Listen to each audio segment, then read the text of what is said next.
In the heart of Megasobi, where the salt of the Atlantic meets the sweat of ambition, lived a woman named Efeoma. She was a cybersecurity architect, a woman who built invisible fortresses to protect the digital wealth of nations. She was like the weaver bird, meticulous, sharp, and always 3 steps ahead of the predator. She lived comfortably in a glass-fronted apartment in Dulles Island and drove a sapphire blue German sedan. As the elders say, a person who has a destination does not look back at the dust they kick up. Their meeting was not a collision, but a slow deliberate alignment. At a high-level corporate retreat in the misty highlands of Oboda, Ifeoma was the keynote speaker on digital sovereignty. Sonny sat in the front row. He was the heir to the Duroja legacy, but he looked like a man seeking something his money couldn't buy. When Ifeoma took the stage, he didn't just see a beautiful woman, he saw a mind that moved like lightning. He noted the way she adjusted her glasses, a sign of precision, and the steady rhythm of her voice. After the session, they met by the mountain trail. Ifeoma assessed him instantly, high-quality fabric but worn with a lack of vanity. A man who is comfortable but perhaps bored. Sonny spoke first. You talk about firewalls as if they were poetry. Ifeoma smiled, a rear-guarded thing. A firewall is just a gate. It's the spirit behind it that matters. They spent the next 3 days in a mental dance. They hiked the holy mountain, where Sonny confessed he felt like a bird in a gilded cage. Ifeoma told him of her love for logic and the thrill of outsmarting a hacker. By the time they left the highlands, they were no longer strangers. They spent months in Megasobi sharing boli and fish by the lagoon, laughing at the absurdity of the high society they both inhabited but didn't quite belong to. Sonny's kindness felt like a warm hearth, and Ifeoma, for the first time, lowered her shields. The invitation to the Duroja mansion in Lily Island felt less like a dinner and more like a court summons. Chief Bolaji Duroja, a man whose face was etched with the ruthlessness of 1,000 oil deals, sat at the table head with his wife Victoria at his side. So, Chief Bolaji boomed, his voice rattling the crystal glasses. A cyber specialist. Tell me, daughter of whom? Is your father the Okeke who owns the shipping docks, or the ones who struggle? My father was a teacher, Chief, Efeoma replied, her voice a calm stream. He taught me that a person's worth is found in their character, not their ledger. Victoria's eyes flashed like cold flint. Character doesn't pay for a society wedding, my dear. Sonny is a prince. A prince does not marry a girl who spends her days staring at flickering screens. The dinner was a battlefield of silences. Sonny tried to bridge the gap, but his father's heavy stare and his mother's sharp tongue made the air thick with hostility. The water may look calm on the surface, but the crocodile is waiting underneath. Victoria was not a woman to accept defeat. She hired a team of special consultants, private investigators, to dismantle Ifeoma's life. They shadowed her to her office, interviewed her childhood neighbors in Nuga, and even tried to bribe a disgruntled former intern to lie about her professional ethics. They dug for hidden debts, secret lovers, or a tarnished reputation. But Ifeoma's life was as clean as a polished diamond. One investigator reported back, "Ma'am, the only thing she's guilty of is working 16 hours a day and donating to an orphanage in a wormhole." When scandal failed, Victoria turned to the law. She and Chief Bolaji summoned the couple. To ensure the Duroja assets remain within the bloodline, the chief declared, sliding a thick prenuptial agreement across the mahogany table. Sign, or there is no blessing. Ifeoma's best friend, Amina, a lawyer who could argue the sun into setting early, reviewed the document. They've built a cage for you, Ifeoma.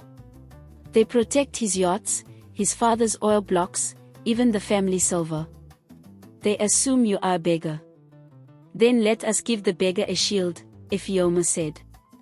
Amina added a powerful quiet clause: all assets, inheritances, and intellectual property acquired or inherited by either party independently during the marriage shall remain the sole and exclusive property of that individual, immune to any claim or division. When Efeoma brought the revised paper back, Victoria smirked, barely reading the addition, certain they were protecting their gold from a gold digger. They didn't realize that the small pot often carries the most delicious soup. The wedding was a quiet private ceremony. Chief Bolaji refused to attend the reception, and Victoria spent the day complaining about the lack of grandeur. To spite Efeoma, they bought Sonny a mansion and a luxury car weeks before the wedding, ensuring they were premarital assets. Within months, Sonny's kindness began to erode.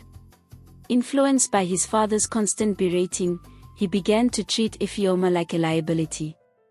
He demanded she account for every penny spent on the house, while he hoarded his family allowance like a dragon. 6 months into the cold marriage, Efeoma received a call that changed the gravity of her world. An attorney from New York spoke of her maternal uncle, Chidi. Uncle Chidi had been the black sheep who left the country in the 80s with nothing but a suitcase and a degree in metallurgy. The family had whispered that he had died in poverty abroad. But the lawyer told a different story. Chidi had landed in the Rust Belt of America, working 3 jobs before discovering a revolutionary way to recycle rare earth metals from electronic waste. He became a ghost in the industry, a man who owned the patents that the world's tech giants relied on. He lived simply, never married, and never forgot the niece who used to bring him cold water while he studied under the mango tree.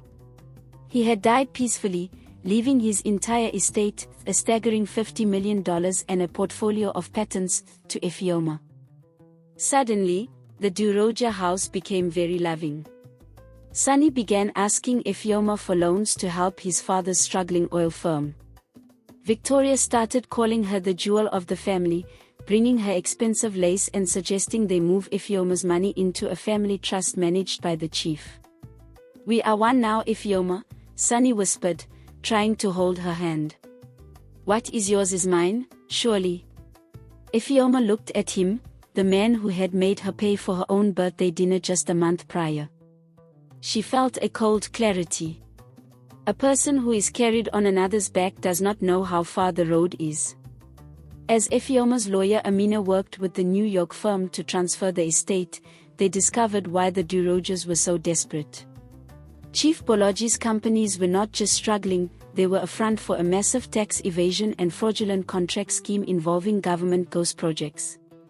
Amina, acting on Efeoma's behalf, didn't have to do much. The trail of breadcrumbs was already being followed by the authorities who swiftly moved in. The Lily Island mansion was cordoned off with yellow tape. Chief Bolaji was led away in handcuffs, his pride crumbling like dry clay. Victoria's jewelry and the premarital houses were seized to pay back the billions owed to the state.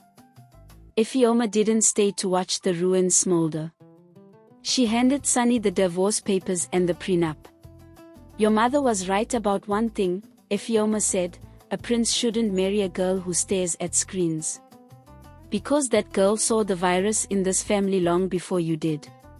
Because of the clause they had so arrogantly signed, the Durojas couldn't touch a single cent of her $50 million. Efeoma moved to a hill overlooking the ocean. She used her wealth to build the Chidi Research Hub, a center that taught the youth how to secure their own digital futures. She traveled, she breathed, and she finally lived. She had learned that a cage is still a cage, even if the bars are made of gold, but a mind that can build a fortress will always find its way to the sun. Greed is a hunter that eventually becomes the prey. Do not measure a person by what they lack today, for you do not know what the ancestors have stored for their tomorrow. Greed is a hungry fire that eventually consumes its own master. Never treat a partner as a transaction, for when the currency changes, you may find yourself bankrupt in more ways than one. Like and subscribe.